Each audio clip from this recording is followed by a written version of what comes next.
Assalaamu calaykum waraxmatullaahi wabarakaatu. Walaalahayga qaaliga ah meel kastoo aad joogtiin waxaa idin dhihi lahaa ramadaan kariim ayaa idin dhihi lahaa.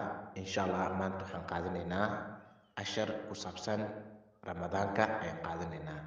Insha allah waxaa wada sheekeysanayo Asli iyo Cabdi. Insha allah waxaa idin dhihi lahaa dhegeysi wacan. Ramadaan.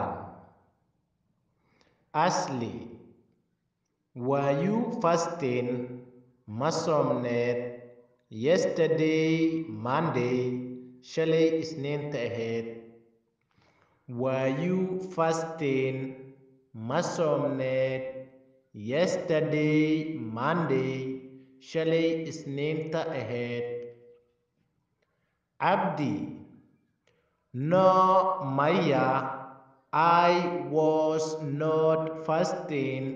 Ma soomneen yesterday Monday, shalay Isniinta ahayd.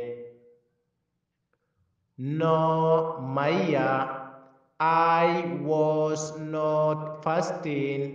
Ma soomneen yesterday Monday, shalay Isniinta ahayd.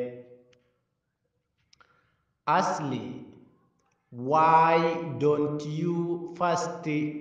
Sababteed u soomi weyday? Why don't you fast? Sababteed u soomi weyday? Cabdi, because of sababtoo ah I didn't see ma arkin the moon bisha. Because of sababtoo ah I didn't see ma arkin the moon bisha. Asli, did you see ma aragtay the moon bisha yesterday evening, shalay fiidkii? Did you see ma aragtay the moon bisha yesterday evening, shalay fiidkii?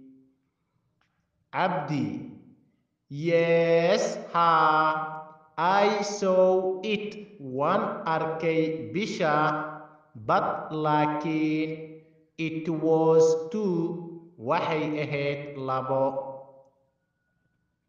Yes ha, I saw it.